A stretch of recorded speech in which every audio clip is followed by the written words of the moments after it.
कृष्णपादाय कृष्णपृष्ठाय भूतले श्रीमते भक्तिवेदांत स्वामी नमस्ते सरस्वते देवे गौरवाणी प्रचारिणे निर्विशेष शून्यवादी पाश्चात्य देशतारिणे नमो महावदन्याय कृष्ण प्रेम प्रदायते कृष्णाय कृष्ण चैतन्य नामिने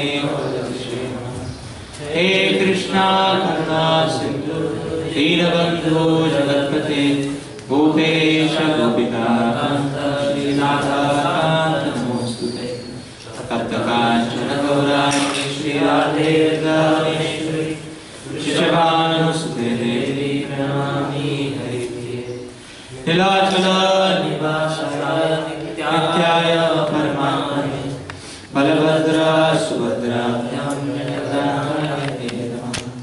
वाञ्छाकल्पतरुभ्यश्च कृपासिन्धुभ्येव च पतितानां पावनेभ्यो वैष्णवेभ्यो नमो नमः।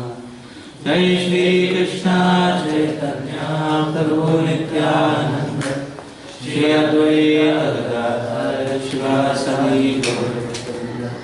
हरे Krishna Krishna Krishna Hare Hare Hare Ram Ram Ram Hare Hare.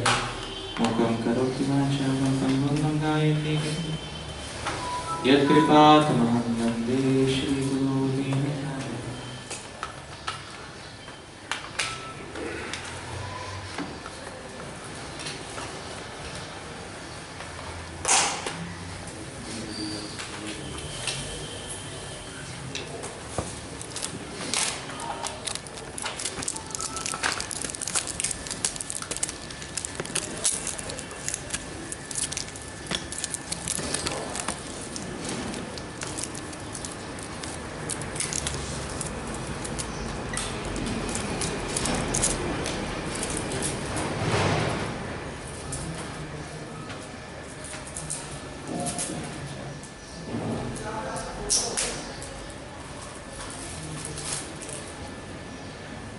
So we will begin with the exercise.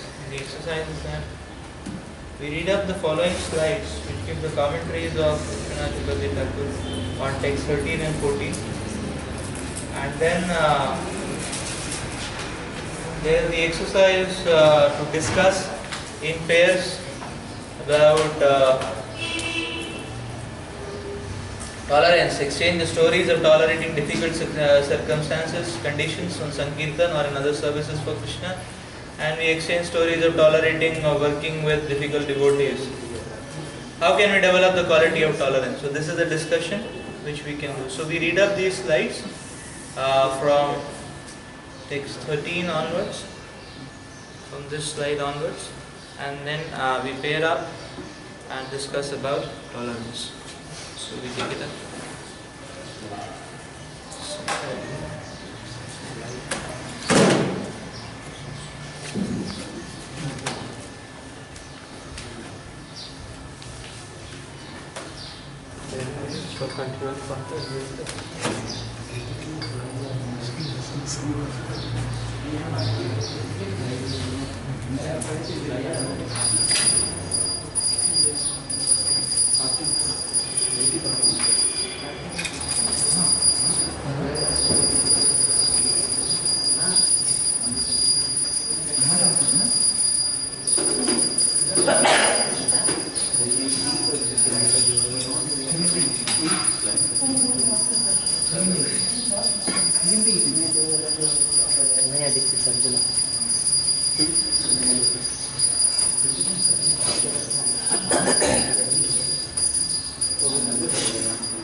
Hare Krishna, reading the slides, Krishna defeats Arjuna's argument of compassion.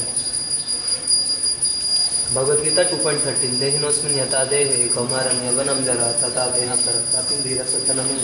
As the embodied soul continuously passes in this body from boyhood to youth to old age, the soul similarly passes into another body at death. A sober person is not bewildered by such a change.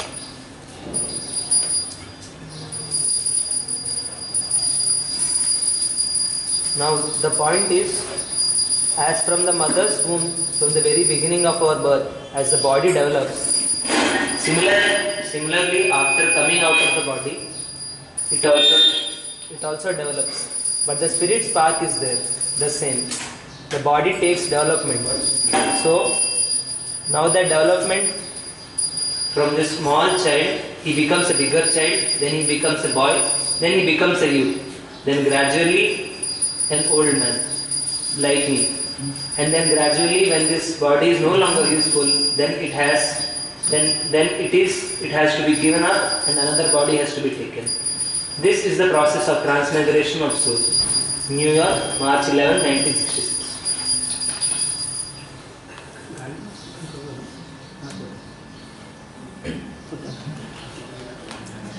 I think there is no difficulty to understand this simple process. Now the soul is there and the body is transforming every moment, imperceptibly. Just like if you have seen some of your friend's small child, and after 5 years you go to the friend's house and see the child. Oh, you have grown so big,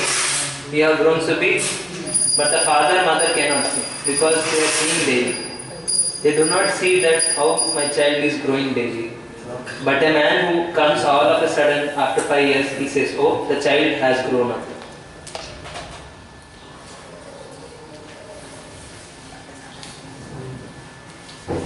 Bhagavad Gita 2.14. O son of Kunti, the non-permanent appearance of happiness and distress and their disappearance in due course are like the appearance and disappearance of winter and summer. They arise from sense perception. O Scion of Bharata, and one must learn to tolerate them without being disturbed.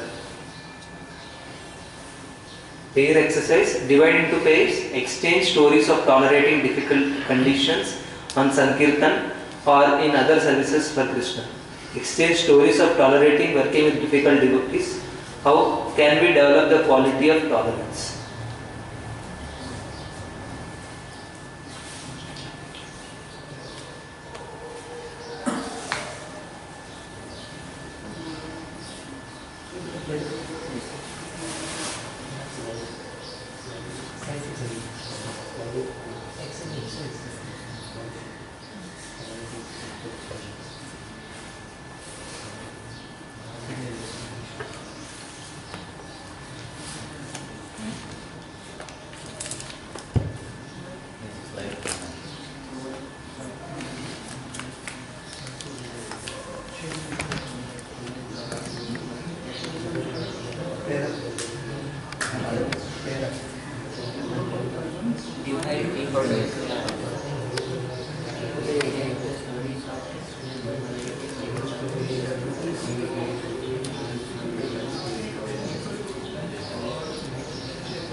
This is not this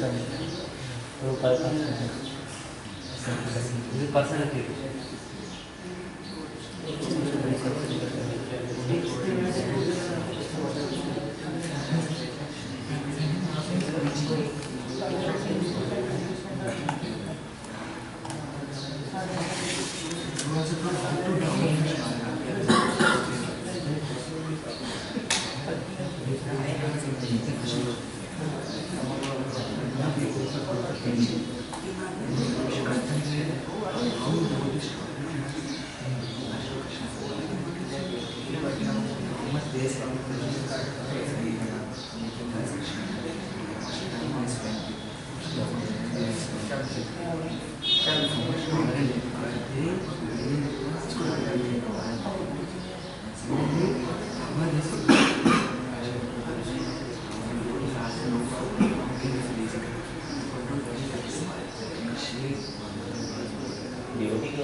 Exchange stories are already working with you.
अगर हमको किसी ने tolerate किया वो भी बता सकते हैं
Okay.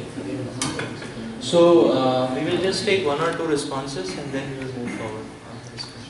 So anyone would like to share what they discussed in regards to tolerance?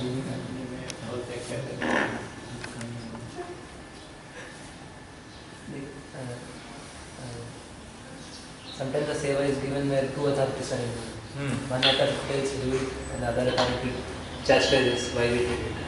Like making of some sweet pressure.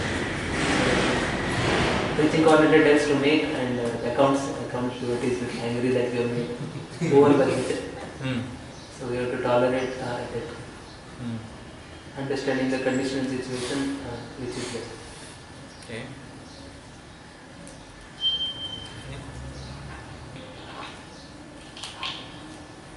Any other? Yes. This is the lecture heard by me from one senior devotee, which inspired me. I think it's Sauri Prabhu from Mayapur. I don't know. He's very senior devotee. One devotee is there. Okay. So he said that here temple that when they had joined the movement in ISKCON in 1966, at that time all the people those who joined were hippies. And at that time, the only person to show Vaishnava etiquette was Prabhupada. So all other devotees, they have just newly joined. They used to treat with other devotees just like as they were outside. So they just shifted into the temple. So and everyone used to get hurt. So then Prabhuji was telling that, but we continued. And those who could not continue, so they left, and we don't know where they are. Those who continue, we see them now, they are such wonderful devotees. That inspired me. In first year, second year, third year, all such things happen because everyone is new, so each person hurts the other person. So, but if someone doesn't continue and leaves the association goals, then he is just lost. Yes, it's a very important point.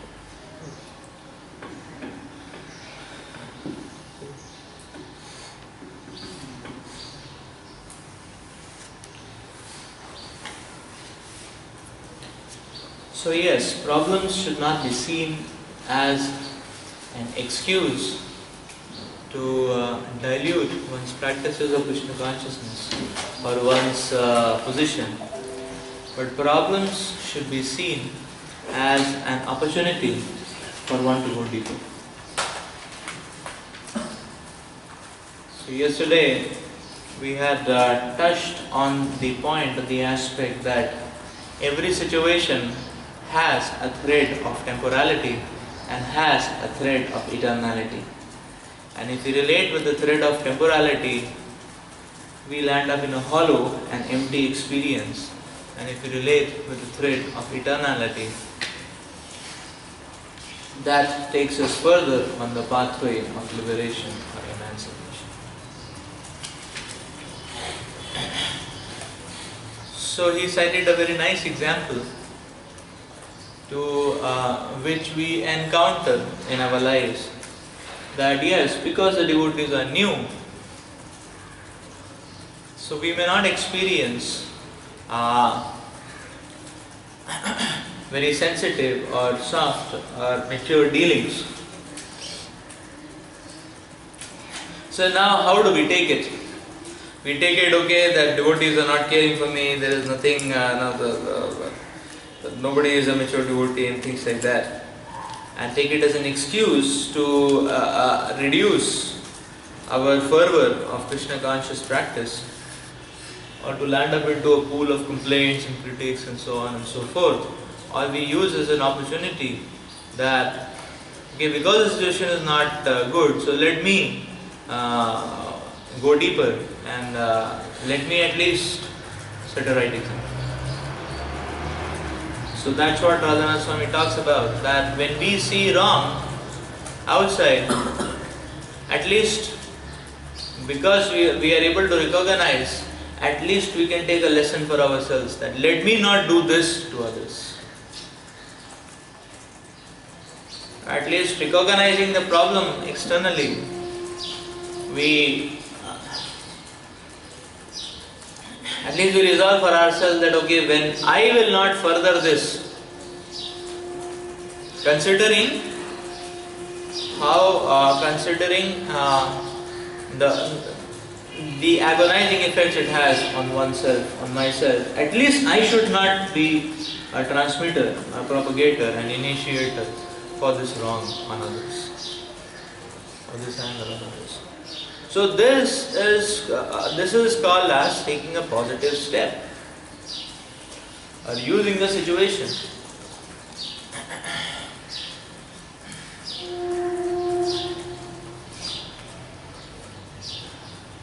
Like I remember, I was asking one time Sri Kuchalan Prabhu that I was telling him that I am not feeling so much of a need for joining temple.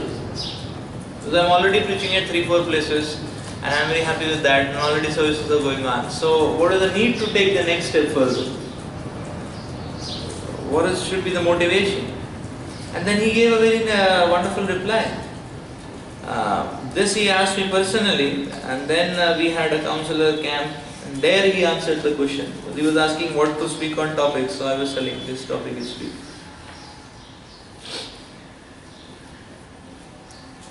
So he was mentioning that yes, why should we take up and full-time service in ISKCON?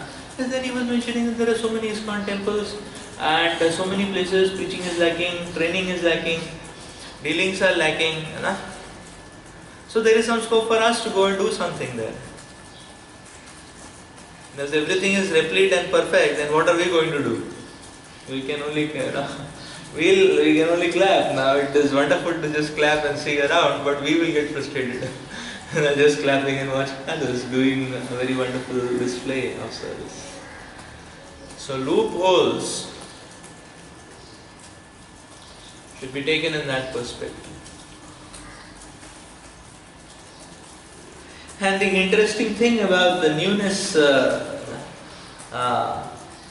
Maya has this newness is also a very interesting concept, because what happens is that this newness, every time and situation, or we can say that every setting, this newness replicates itself in the sense that okay, when devotees join voice, then because they are new, therefore things are not perfect and complete. But when devotees pass out, they enter working life and they enter yoga, then because they are new to the yoga concept, therefore dealings are not perfect and complete. And then we come to temple, so devotees are joined temple, and because they are new, dealings are not perfect and complete. That means in the material world, at every stage we will experience this newness. So one should not get frustrated. One should not get fed up.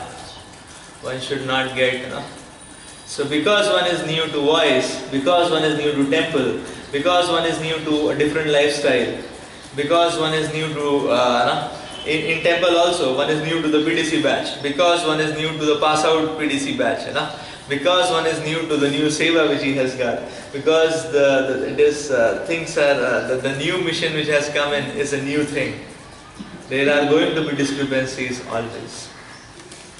So therefore, as a devotee, we don't always point out on setting things right. The lesson for us is, we take the step right, recognizing the hollowness or the emptiness which certain insensitivities create, and understand that this newness always repeats, because this is the material world. It creates always a new setting in front of a person, and that new setting creates an impression of difficult to apply. Principles always become difficult to apply, spiritual principles. So therefore, we see misapplication, we see loose application. That is not to be much, that is not to be taken in a disheartening manner. So that is why the nature of material world has to be understood in a proper setting. And that is why it is best to focus on How much negativity is prevailing around, how many loopholes are there around, that is not something which is more important. Much more important than that is that how much adherence to the positive and eternal principles of Dharma we are undertaking. That is what is most important. So, connection with positivity, how much of it is there and how much more is to be undertaken, that should be a focus of a sadhaka, rather than figuring out how much negativity is there, how much insensitivity is there, how much dilution, how much loopholes, because that is always going to be there in this material world through some of the other means. But what is of value is the positive or the application of the positive eternal principles of Dharma. So that has to be a constant focus of a sadhaka. And that is the paradigm on which we march forward on the pathway of or through this Vaishnava quality of tolerance. But that is the import of tolerance.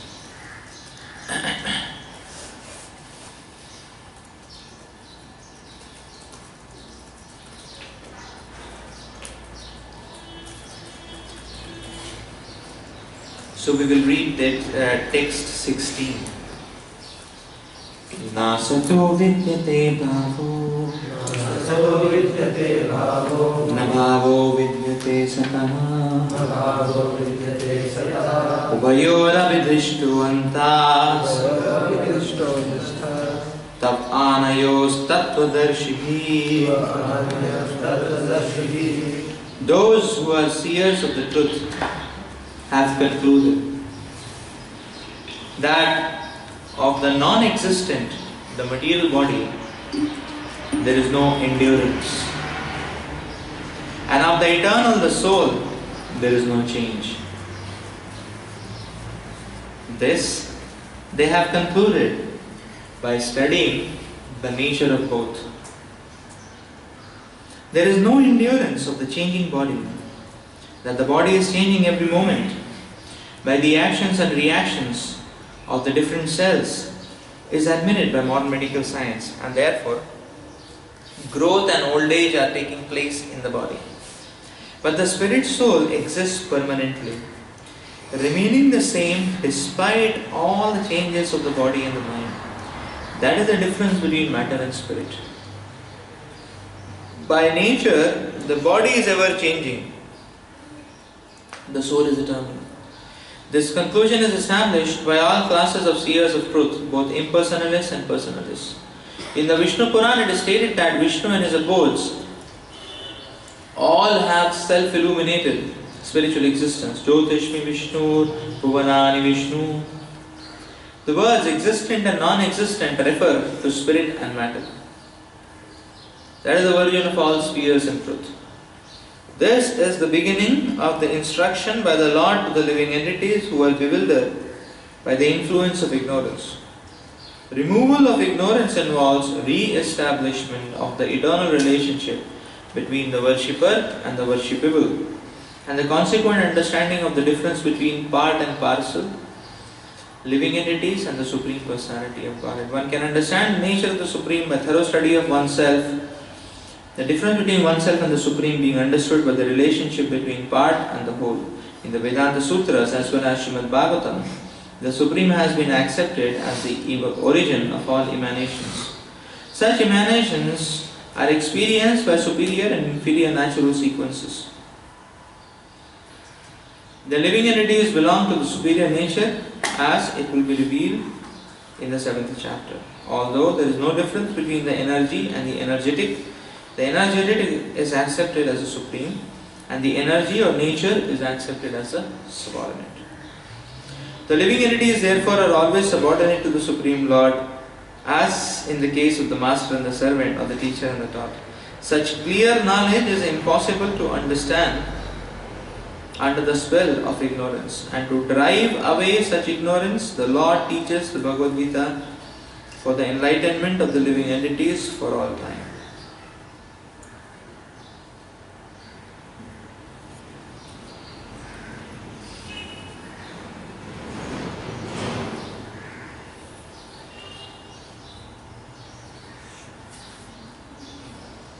Na sato vidyato bhavo vidyate bhavo na bhavo vidyate sataha.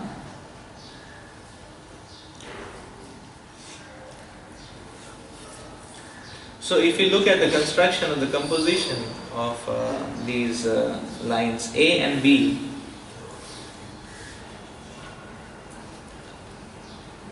we will see or we can make note of the endearing nature of the entire composition of the Bhagavad Gita. So we see that many times prose conveys a message, but poetry conveys a message in a very sweet way.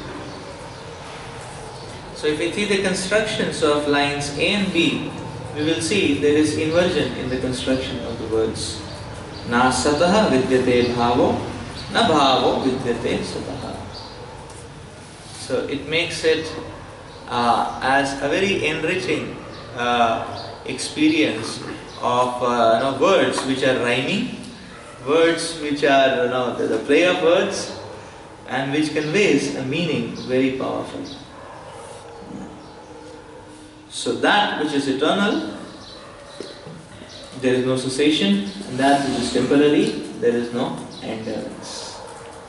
So this is the beauty of which we can appreciate in the composition of Bhagavad Gita. So Bhagavad Gita is a poem, and therefore the meaning is conveyed in such a sweet way that we can, in a very in aesthetic way, in literary sense, it's quite enriching, and the meaning is portrayed in such a powerful manner. So here is the usage of inversion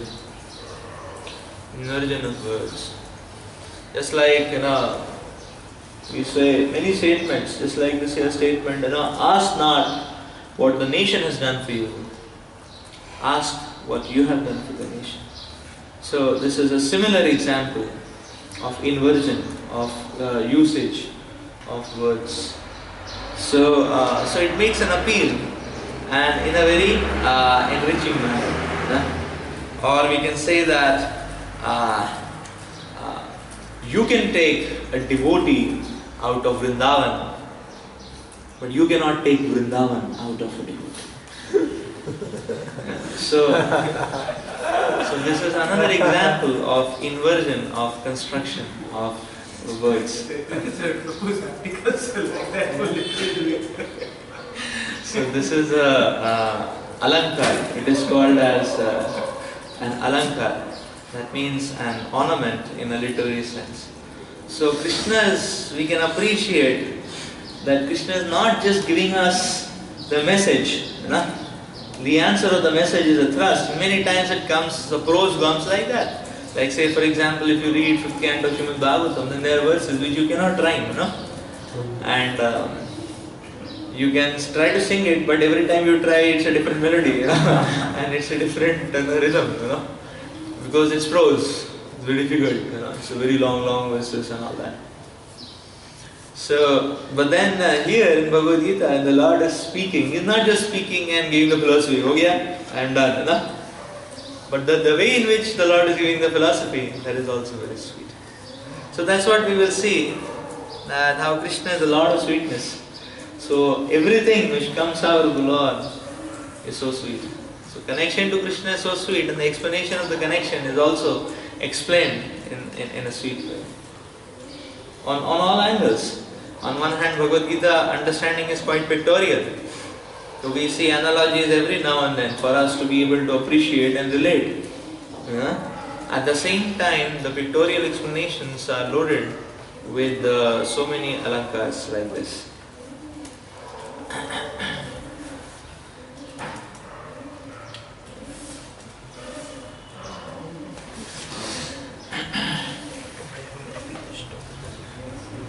So here, the key message which Lord Krishna is speaking is that, so that which is temporary, there is no endurance, and that which is eternal, there is no change. So generally, in a generic sense, this means the differentiation between material and spiritual, or matter and spirit, as Srila Prabhupada talks about it in the purport. But specifically, Lord Krishna is pointing out to body and soul.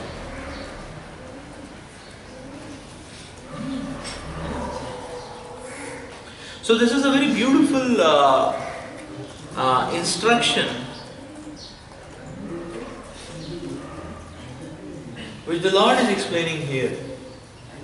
That which is temporary, there is no endurance. Means what? That which is temporary is always loaded with faults.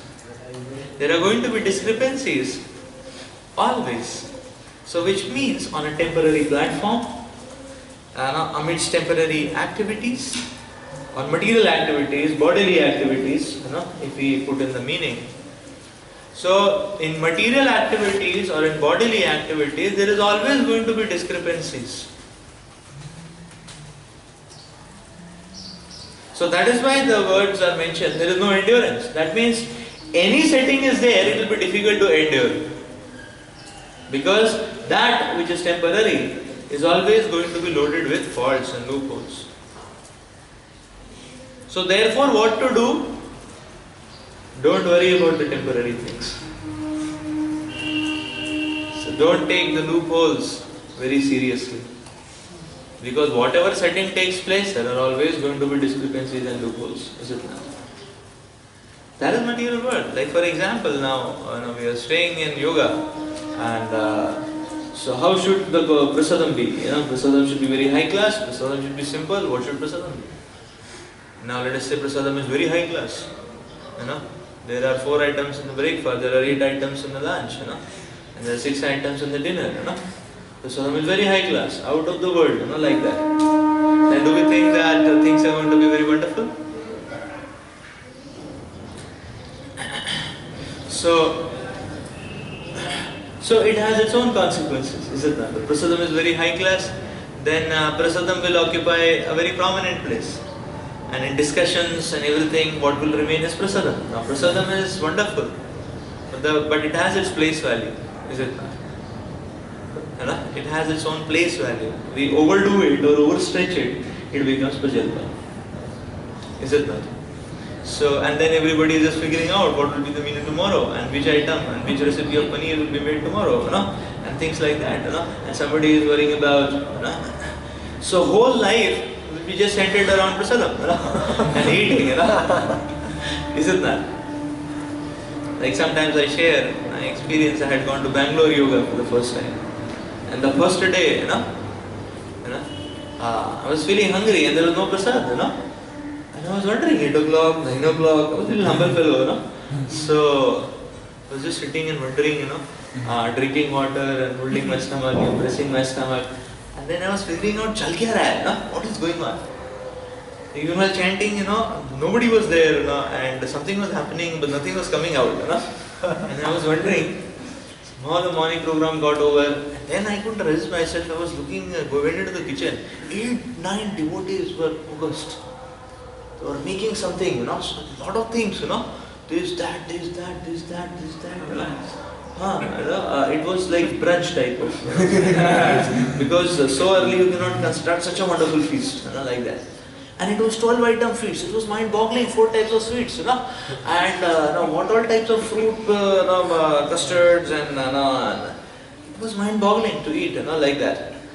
And 12:30 everything got ready, Everybody had a feast. 2 baje tak sab lage hue the pura din, 12:30 to 2 o'clock, There was so many things and so much, and then 2 to 6 flat. Like that, 6:30 everybody got up, and then you have to wash the vessels, You have to wash the vessels, clean the place, the kitchen area, the prasadam area, everything, because it was such a grand experience, like that. And then cook some little bit khichdi and take khichdi at 8:30, and drink some milk at 8:45, 9 o'clock, 9:30 sleep. That was a Sunday, and that's why there was a feast, like that. But then I was just calculating, it was out of the world experience, but the point is that the whole day was yet utilized for eating. Is it that? So that time I made a note, and when some organizational roles were given, then we exploded the whole thing, like that. Nothing doing like this. Everybody out on Sunday, no coming back before 9 p.m. in the night. You go out, distribute books, you go out, preach, and so on and so forth. And what you will get is paratha and aloo bhujia. So point is that so that material setting also creates loopholes and limitations. Now suppose prasadam is very simple. There is Lauki Prasad and Potol Prasad, again, with mota rice and gala rice and so on and so forth. Then everybody is again miserable, because there is no titillation, there is no kick, which comes, like, you hear the word chowmin, there is some kick, like that. Like in temple, today is the inauguration of pizzas. The Pizza Hut is getting inaugurated. So there is a special feast for all brahmacharis, unlimited. Yeah,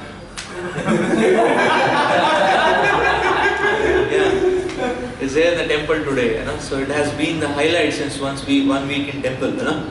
17th is the day. 8 a.m. Govindas, the experience, and like that. So. So there is a kick just by hearing, okay. The first show of pizzas, the various brands of pizzas. And yesterday also there were a lot of overhauling taking place, because different trial versions of different varieties of pizzas are coming out. So trial also means you get something or the other here. So it gives a kick, and life is exciting, like that. It gives a kick. So the point is that if prasadam is very simple, then also there is a problem, because one will not experience any kick. There is no kick coming, it's just the same thing. It's just, okay, we have to do it for the sake of doing it and move on to something else. And if it is very powerful, then it is so much of a kick, then we are kicked out of everything else. And so, this is what it means by nasate vidyito. That what is material, what is temporary, there are always going to be loopholes. So therefore, we need to understand that let us not take that very seriously. Whatever is there, let it be for the time being. So then what should we do? Of the eternal, there is no change.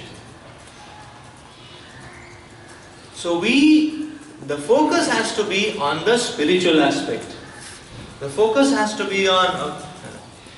So prasadam is simple, or prasadam is very opulent. That's not very important. But what is important is that, are we doing something, for the mission of the Lord? That which is eternal. For the Sankirtan mission, for the preaching mission, for service to the Vaishnavas. Is that taking place nicely or not?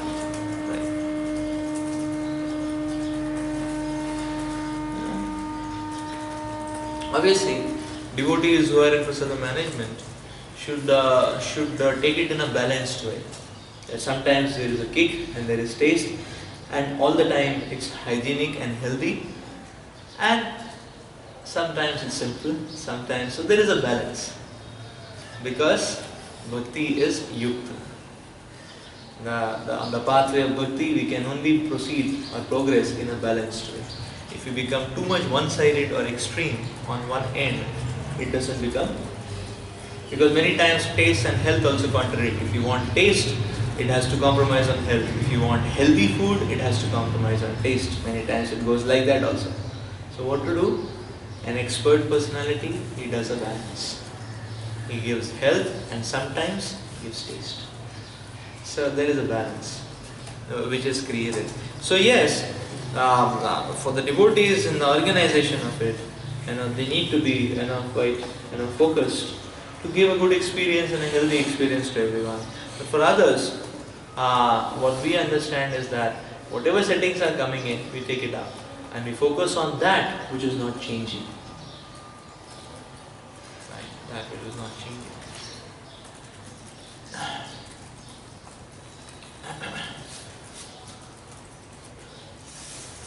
So same thing is there everywhere.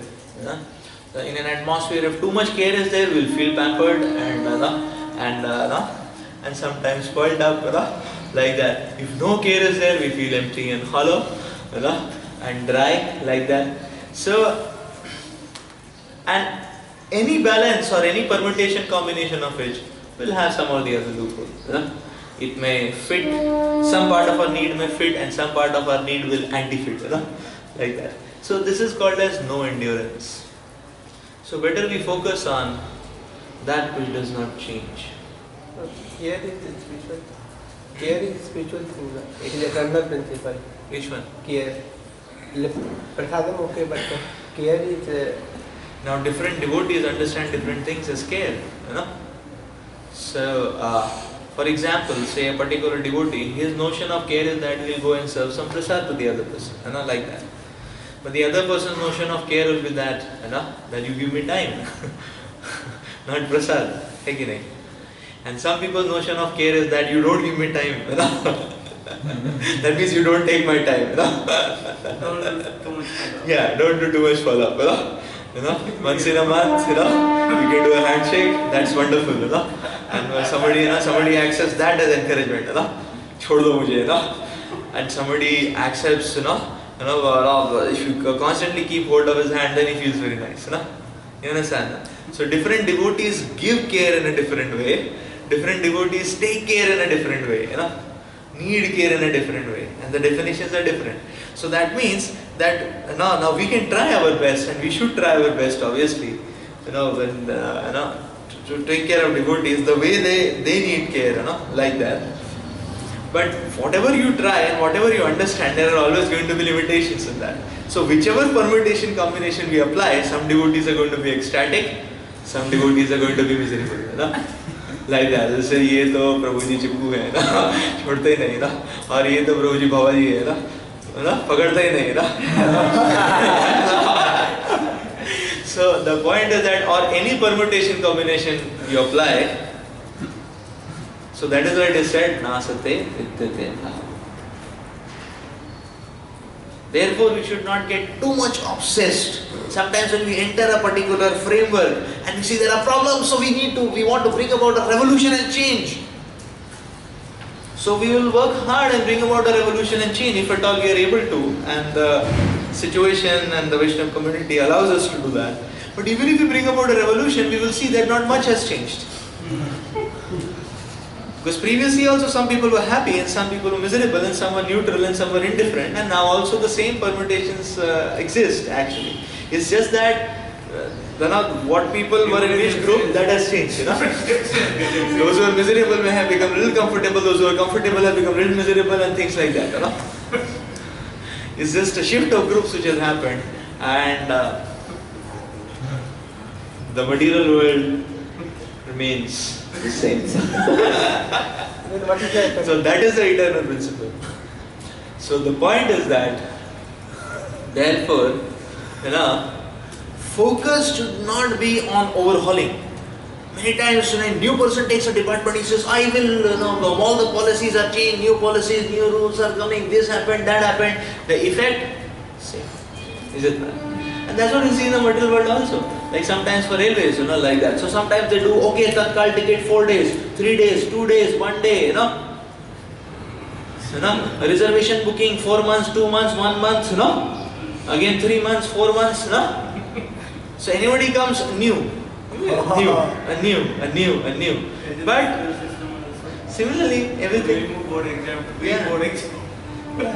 Then they say, okay, include aptitude, exclude aptitude, like that, make it subjective, bring it objective, inobjective, subjective, whatever permutations, combinations, So, na sate vidyate, that which is temporary, there is no endurance. Whatever setting you give, it will be difficult to tolerate. So therefore, that should not be a focus. The focus has to be nabhavo vidyate sataha. The focus has to be the eternal principles. Because that which is on the spiritual ground does not change. And therefore, better we adopt that. And what is that? The chanting of the holy names, the taking shelter of Bhagavatam, Sankirtan movement, Vaishnav Seva, those are eternal principles. And that should be the focus of our life. That let me endeavor to increase or enhance these aspects in my life. Other things, we have to do the needful. Whatever we realize, whatever we are best we are able to understand, and as the situations and the devotees in the Lord reveals, we keep, setting things right. So this is a very important vision which can give us stability in our Krishna consciousness. Because many times when we see some loophole and we feel a pinch in our Krishna consciousness, we just want to get out of it, or change it. And many times we are not having the powers to change, So we just want to get out of it and get done with it and hell with it, But the point is, wherever we go, something will pinch. This is what the Lord is saying. Therefore, the solution is not extreme. That we get out, we get rid of it. But the solution is be in the situation and work out. So, and that was the example he was talking about. A very powerful example. That yes, we would do the insensitive, but rather than leaving the practice or leaving the association or leaving the enthusiasm per se, we be a part of it and we try to play our role or our contribution in a positive way. Is it not? And now what we are saying as positive is also going to be having loopholes. So some people will be happy with that, some others will not be happy. So, and when we realize some others are not happy, what they are not happy about, we change it and we keep moving forward. Like that. So that is what is the meaning. That any material setting comes with a loophole. And it will be difficult to tolerate any material setting because it's a material setting. So therefore better transcend material realm. That is the only solution. So this is a very important principle because many times we become impatient and we become restless and we become critical. So but if we have this understanding, then we will be able to tolerate. So just like one time Srila Prabhupada was saying that everything is illusion. And all the misery and all the negative experiences we experience in our lives, everything is illusion in this world. Material world is an illusion, like that. So one disciple heard the lecture and then he started thinking, everything is illusion. Everything is illusion, And then he started saying, okay, so because everything is illusion, this wall is also illusion. So I can walk through it, Then he tried to walk, he got a bump, Then he came to Srila Prabhupada and said, Swami, he said everything is illusion, so wall is also illusion, but I tried to walk through it, I got a bump, So everything is illusion? So what is illusion? So Prabhupada explained that this illusion means what? We have to understand what is the meaning of everything is illusion. Everything is illusion means everything is a dream. It's temporary. But when we are in the dream, we experience a dream. Is it not? Like Prabhupada gives the example, when one is sleeping and a tiger is coming to eat one, then one will feel perspiring and then he will get up perspiring, and his heartbeat is fast and all that. Nothing was there. So when one is in the dream, one feels the experience of the dream. Like that. But the beautiful aspect of it is what? That it is temporary. Therefore, the Lord is telling, tolerate. Because the beauty is that nothing in this material world will last for long. So today there is not so good menu of prasad, don't worry. It is only the morning shift. Afternoon will be a different story. And evening will be a different story. So don't get caught up and hooked on to that. So this is the meaning actually.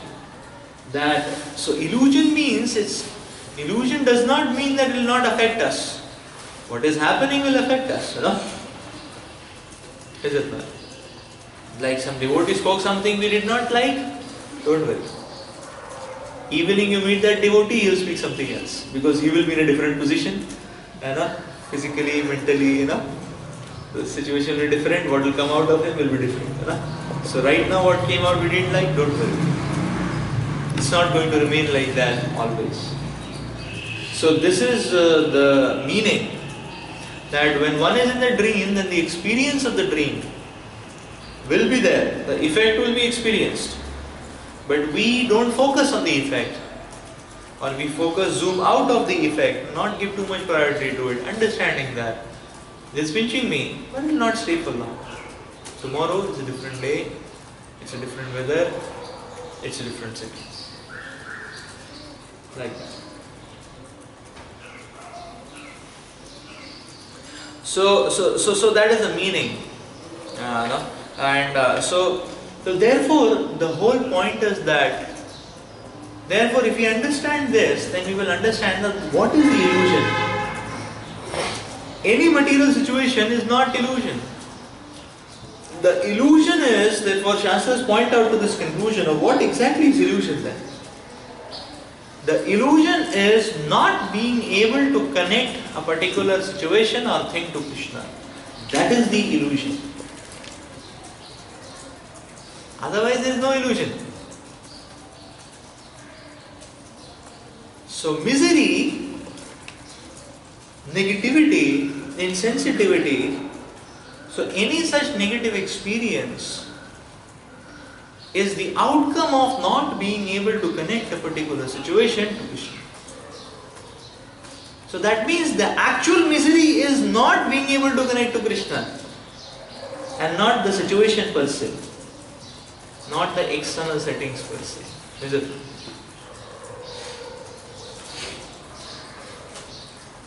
Because if we connect prasad to Krishna, then we will not worry even if taste is not so good. Because it's prasad and we take prasad and we are doing Krishna Katha and life is wonderful and we got some energy and now we can do some seva. You know? So we are happy about it and we don't focus much.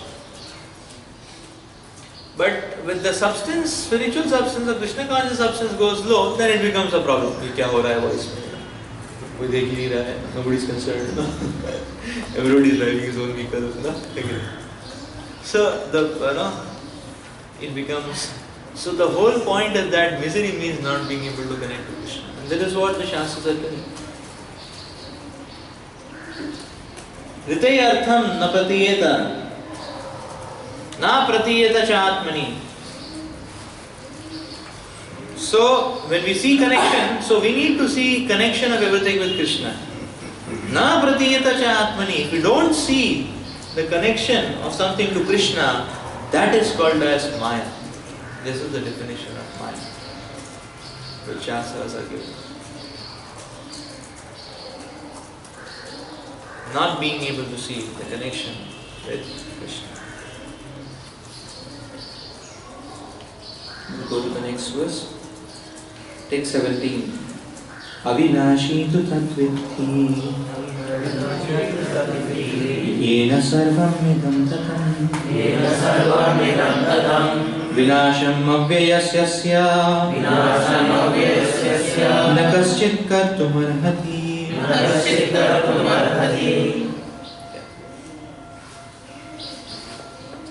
That which pervades the entire body you should know to be indestructible. No one is able to destroy that imperishable soul.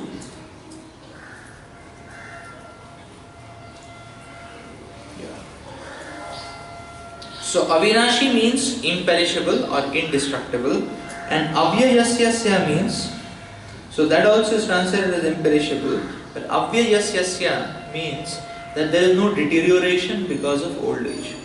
So Avinashi is referred to destruction, and Avyayasya is referred, destruction means the whole thing is gone, and deterioration means that the efficacy of the thing gets on reducing because of wear and tear and old age. So that is the subtle difference between these two words here. So now, what is this sarvam? Yena sarvam idam tatam. What is this sarvam? Like that. Now, impersonalists say that this sarvam means everything, the material creation, all of the creation and all that. And now what is being said is that the Brahman is all in all. This is how the impersonalists misinterpret this verse. So Sripad Ramanujacharya, he explains in the holistic concept, and that's what Prabhupada takes it up, that Sarvam refers to the body. Sarvam does not refer to whole of material creation here. Sarvam refers to the body. Why? Because in the previous verses also what is being talked about is body and soul. So the last was Nasate Vidya Bhavo means body and soul. specific meaning was body and soul. If you go to the next verse, Antavat ime deha, deha means body. Again, nityas yukta sharirinaha, that also talks about the body. So the previous verse talks about body, the next verse talks about body, so therefore in the whole context or the holistic concept, this verse also talks about body and not material creation. And when you talk about body, then all the impersonalistic concept goes for a toss. Yeah.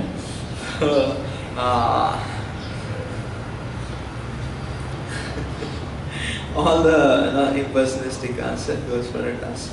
So here, what is being said is that which pervades the entire body, you should know to be indestructible. So that is the soul. Now, the whole the understanding is that what is the difference between pervasion and indestructibility. So there are two things which are coming in this verse. Pervasion, that which is pervading the whole thing, the whole body, and then we said that is indestructible. So what is the relation or what is the integrated concept in this verse? That needs to be understood. And that integrated concept is given in line B. Yena sarvam itam tatam. By whom all of the body is pervaded. So this pervasion or how the pervasion takes place is the integrated concept. Generally, when we talk on a material realm, pervasion leads to destruction on a material realm. That means that when something external permeates or pervades or penetrates or pierces our existence, then that thing is spoiled. Just like, say for example, a bullet. A bullet destroys by penetrating. A bullet destroys by penetrating. Right? Similarly, we see sometimes ants or termites, they penetrate wood, and that's how wood is destroyed. So on the material realm, penetration or pervasion leads to destruction. So now here the Lord is pointing out that Atma cannot be penetrated, and therefore Atma is indestructible. Why Atma cannot be penetrated? Atma is penetrating the whole body, and Atma you cannot penetrate into it. That is the nature of Atma, and therefore Atma is indestructible. So this is basically, through this comparison, the Lord here to penetration and indestructibility, the Lord here is highlighting the spiritual nature of Atma. And that is what Prabhupada explains in the purport here, the spiritual nature of Atma per se. That Atma is conclusively distinct from what is material. So now in our body, what pervades?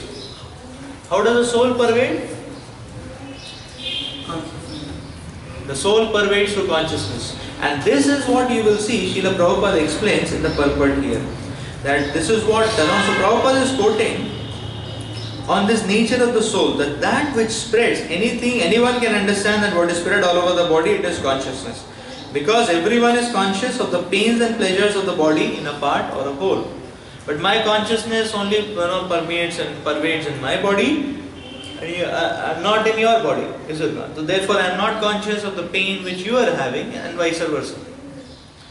So now, two things are established here. One is that spirit soul is not material. Because it cannot be penetrated, therefore it is indestructible. So that is the characteristic, the spiritual characteristic of the soul is highlighted. And the second point which is being highlighted, and Prabhupada stresses on that in the purport, is that spirit soul is an entity. Spirit soul is not dimensionless, Brahman. So spirit soul is not a spray, spirit soul is a particle from which the spray of consciousness is coming. So therefore, see, to substantiate this, Srila Prabhupada quotes in the purport, the first verse you see, Shvedashvatara Upanishad, Balasya Sadabhagasya, Satadha Kalpitasya cha, Bhago Jiva Vijneya Nachanyata Kalpate. So this is when the upper portion of the hair is divided into 100 parts and each part is divided into 100 parts, that is the size of the soul. That's what is said. Now each such part is the measurement of the dimension of the spiritual soul. Now the question comes is that, is soul really 1/10,000 of the size? So Prabhupada asked this question, is it really 1/10,000? The size of the soul is 1/10,000 of the tip of the hair. Now we can have electron microscopes which can measure 1/10,000. So then can we measure the soul? Or can we see the soul? So Prabhupada explained that, so this is this metaphorical or is this literal? Literal means it's real, okay, yes. Metaphorical means it's just a comparison given for us to picturize that the soul is very small. So what is the understanding? Prabhupada said it's both. It's both. It is metaphorical. 1/10,000th of the tip of the hair is the size of the soul. That means the soul is so small, we cannot catch it. Nothing can permeate it, penetrate it and all that, because it is so small. But then if you bring an electron microscope which is 1/10,000, then can we see the soul? No. Why we cannot see? Not because the soul is so small, because the soul is spiritual. Like that. So it is literal. Literal in the sense that the soul is a particle. The soul has dimensions. Dimension is not the proprietary of material realm. Dimensions exist in the spiritual realm also. But with our material ways of measuring dimensions, we will not be able to measure the dimension. So it is spiritual. Which means that Prabhupada is explaining further that this individual particle of the spirit soul is a spiritual atom smaller than material atoms. The Prabhupada sees in the Bible. So which means that Prabhupada is saying that soul is not a spray of consciousness which is spread inside the whole body and that's it.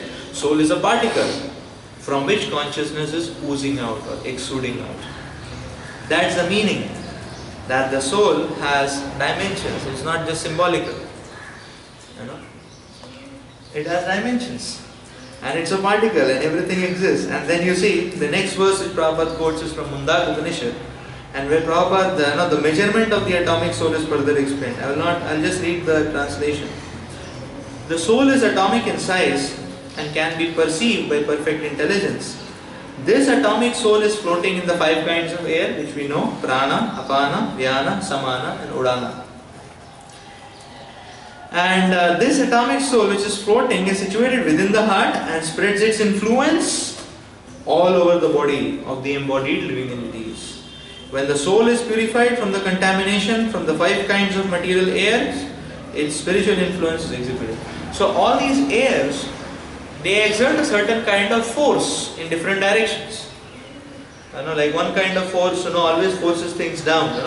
That's the kind of air which is used for evacuation. When the pressure of that air is strong, then the drive for things are evacuated out of the body. So similarly, there is another kind of air pushes things up. So the Urvarayita Saha, the things go up. So how do they go up? It's action of the airs. So all these airs act in different directions. And where does the soul exist? What is the resultant of all these forces? In that equilibrium. In that equilibrium balanced position, the soul exists. And that is where it says the soul exists generally in the region of the heart. Because that is where the forces balance at. Like that. But then through the process of Hatha Yoga, one changes his forces and therefore one can take the soul to the various chakras, the Shat Chakra system, and take one to that, and then from that part, one can, leave the body. Like one leaves the body from down, then he goes to the Harish planets, and leaves from up, then he goes to the platform of liberation, things like that. So that's what Prabhupada quotes the Hatha Yoga system is meant for controlling these 5 types of airs actually. Not for any material profit, but for the liberation of the minute soul from the entanglement of the material atmosphere. So the influence of the soul is spread all over the body. And how does the influence of the soul is spread all over the body? That is a very complicated thing. But Prabhupada gives a very beautiful logic here. Prabhupada says in the purport, the individual atomic soul is definitely there in the heart along with the super soul. And thus, all the energies of body movement are emanating from this part of the body, the circulation of blood. When the soul passes away from this position, the activity of blood generating fusion ceases. Material science accepts the importance of red corpuscles, but it cannot ascertain the source of the energy of the soul. Medical science, however, does admit that the heart is the seat of energies of the body. Now, so heart is the seat of the energy of the body, Prabhupada is explaining here. Similarly, so different aspects of the soul manifest through various organs of the body. Now we may say, okay, brain also plays a very important role. If brain is not there, then a person generally dies, and he cannot exist and cannot function, because again the signals and triggers are coming from the brain. So is it heart? Is it brain? So the soul as a particle is seated in the heart. That's what is being explained. But then, how does the soul interact with the whole body, and from where manifest what is a little more intricate and complicated matter. So it's not because the body is material and the soul is spiritual. So through various parts of the body, various aspects of the soul get emanated or oozed out. So it's an intricate affair. Therefore, we should not get caught up and lost into that. But we understand the principle that the soul is not just some impersonal light or consciousness is not just some impersonal light. The soul is a particle, and which has dimensions, and from there the consciousness is coming out. As an energy. So that is the whole import of Prabhupada's purport here. We will stop here. Srila Prabhupada ki jai. Questions? Yes. First question is, in this verse, this verse speaks that that which is already whole body, that is soul. But how do we know that that is consciousness? That is not soul, which pervades with our body. Soul is in one way. Yes. So there is no contradiction that the soul permeates through the body or in the body, throughout the body, through consciousness. That is why Prabhupada is stressing on this point. In the purport, if you see, Prabhupada quotes from various places to establish that the soul is not just spread. It's not the spectrum spread. It is a particle from which the energy of consciousness, which is the spread, is coming out. But Sloka is not. Sloka is saying that it's soul which is. So the soul is permeating. How? Through consciousness. That is the explanation. Therefore, we need purpose. Otherwise, you misunderstand. And that's what Mayavadis point out. That the soul is spread throughout the body, like that. And you take off the body, the soul is spread throughout. And that is Brahman. That is Brahman. Just like oil is spread throughout in a seed. Yes. So that's what Mayavadis take it up. And that's why Prabhupada, verse after verse in the purport he is quoting, no, soul has dimensions. Soul is a particle. Soul has a personality, and from there oozes out the influence of the soul, which is consciousness, or the energy of the soul, which is consciousness. Not that the soul is only energy and Brahman, and there is no formulation. So, got the point? Another question is is it that soul size is there for us, soul size is like that, and for other living entities, soul size may be different? Because we have many living entities which are smaller than if we measure the size of soul, and we know that there are many living entities that are smaller than that size also. We are more like a bird. Yeah, so it's metaphorical on one level, and it is literal on the level that the soul has dimensions. Because what happens is that when Shastras talk, they are talking of a different plane. So now 10,000th of our soul size is the 10,000 of our hair, but a particle or a living entity which is smaller than 1/10,000 of our hair, its hair is going to be a watch. So everything is relative. Relativity exists everywhere. So it's 1/10,000 the tip of hair, but whose hair and whose size? So that's relative, isn't it? And therefore, it is literally also true that the soul is very small. That way. Got the point, huh? Yeah? Srila Prabhupada ki jai. So we'll go for Guru Puja.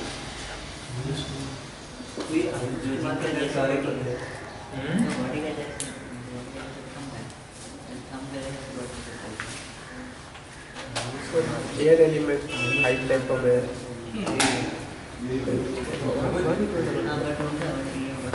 High type of air. The body doesn't have a form. It has a form, that's what, but that form is microscopic. very small. Does it change with the change of the body? No, It does not. it does not change. Form of the body. It's a microscopic seed form. But it can develop as It blossoms. As one progresses in spiritual life, the seed form blossoms. Like that. It becomes bigger and bigger. So It is not bigger, but it blossoms. It's little intricate. The whole connection is intricate. But at least we can appreciate and accept that the soul has formed. And it has dimensions. It is not just some, spray, like that. And so picture also that size, same size. No. The size also expands.